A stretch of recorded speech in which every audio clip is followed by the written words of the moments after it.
So, why did we choose Africa? Mm, great question. We could have chose to travel anywhere in the world, and there are some very beautiful places across the planet, hmm this planet Earth that we hmm live on, hmm and we know that. However, we chose Africa, and in a way, it feels like Africa chose us. Talk that. Speak that. In a way, it feels like Africa chose us. Yeah. I mean, not only were our ancestors taken from this continent, hmm hmm uprooted, hmm um, placed in other various countries, from the Caribbean to South America to the US, where we happen to have been born. hmm But we do recognize that we are Africans, Absolutely. just who happen to grow up somewhere else. But not only that, but I think also us having the opportunity to travel to Tanzania during the pandemic also felt like Africa chose us, Yeah. and specifically East Africa chose us. Like that's where we're at right now, and it's no shade or anything to any other parts of Africa because I mean it's all beautiful. But right now, like East Africa chose us. It Yeah. was Tanzania was one of the only countries that had its borders open to U.S. citizens during the pandemic. So we had already been planning to take a trip to the motherland, and so um, our open door was visiting Tanzania and Zanzibar, and it's been up Yeah. since. Yeah.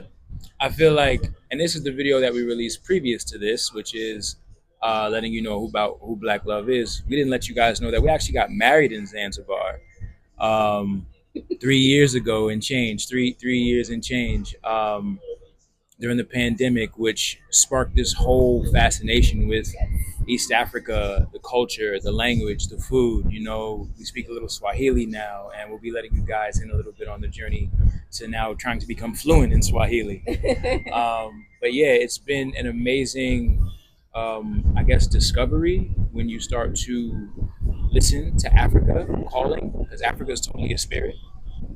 Our friend Ami, shout out to Ami the Veggie Man. He was the first person that I've heard say that, and it resonated so heavy with me that Africa is a spirit, and she will call you, and you got to be willing to listen and listen and answer the call. You know what I'm saying? We have, and it's been nothing but beauty in this discovery of East Africa currently. You know, we had made plans to go down to South Africa after we came to the East, but something just kept us here, and it's Absolutely. been very fruitful, very fruitful being here. Yeah. Yeah, I think very welcoming in a way that I haven't felt anywhere else before. When people ask, like when people will ask me, like, "Oh, where are you from?" or like, Where's your family from?" Because I get a lot of people that say that I look East African since we've been visiting here, Mhm. and I mean, my heart knows that that my ancestors are African, but in my heart now, I believe that at least some of my ancestors were East African because Mhm. I feel the closest to home here. Yeah. Yeah, I Mhm. feel that she gets that so much. People love staring at my wife and trying to place which East African country she comes from. It's amazing. It's beautiful. Yeah, yeah. And I think that also, um, seeing how the media portrays Africa in such a way that is just not Yeah, accurate.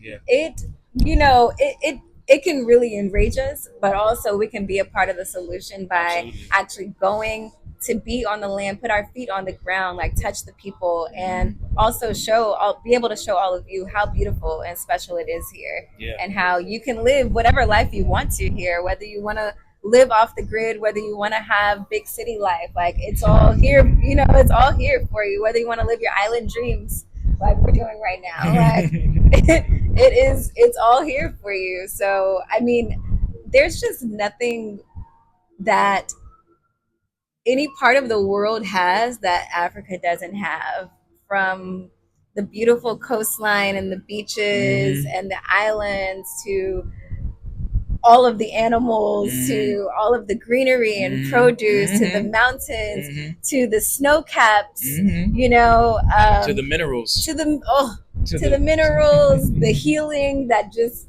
grows naturally yeah. around us, Yeah. in a more accessible way than it would be for us to live this lifestyle back in the U.S. I've never lived anywhere where you can just walk to the grocery store and see banana blossoms, see breadfruit, see aloe vera, Mm-hmm. see papaya, Mm-hmm. you know, Moringa. moringa. Oh my Mm-hmm. gosh, like turmeric. Yep. Like there's so many of these Avocado trees, mango avocados, so trees, many of these things that they'll bean trees. upcharge you on back in the States, or like it make you jump through so many hoops to get. In this area that we live in, Zanzibar, is just so fruitful around. You know, there's a place, a farm not too far from us, in Songe. They'll sell you the tree to put in your yard. So they'll sell you the banana tree. They'll sell Absolutely. you the avocado tree, and you just put it in your yard, and nature takes its course, Yeah, and it's such a beautiful thing. it's nice. Yeah. So Yep. when we're asked, or when people think about why Africa, it's like, why Why not? not? Literally, why Why not? not? Yes. What?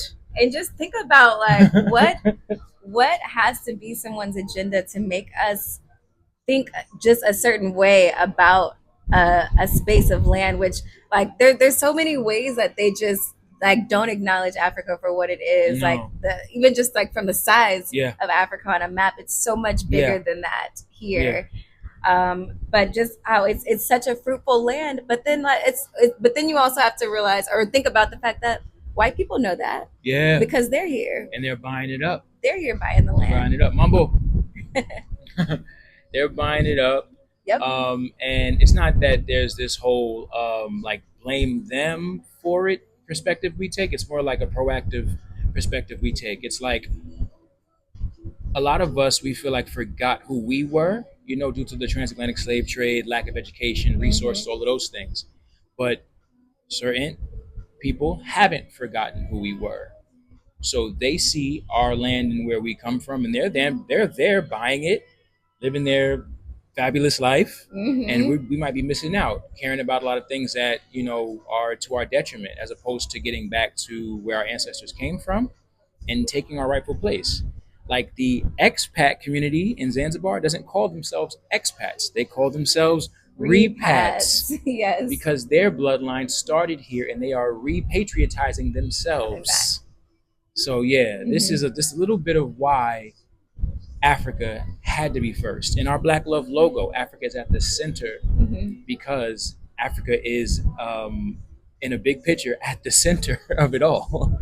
And we want to live by that. We don't just want to talk it. We want to Yeah. live by this. We want to be examples for the next generation. Absolutely. Yeah, yeah. Africa is the mother, and it's like in order to really know who you are, like you have to know your mother. Hmm. And so it's like reconnecting with ourselves in a whole different way that I wouldn't get this experience anywhere else. Like Yeah, where else is literally the mother, yeah. so Africa is the only self-sufficient continent on the planet.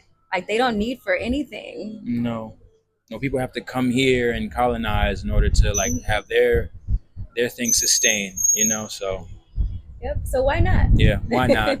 We're here because why not? And since we've stepped foot here, the way that opportunities have just continued to flow to us, in really impactful, powerful, like meaningful ways that we've been able to like stamp our feet Yeah, on the ground yeah, has, um, just been really special. yeah, yeah, yeah, yeah. So once again, I am Hasim, I'm Crystal. and together we are Black Black Love. love. Please stay tuned for more travel pro tips, more Yes. exclusive footage. We have so much in store for you guys, and thanks so much for tuning in.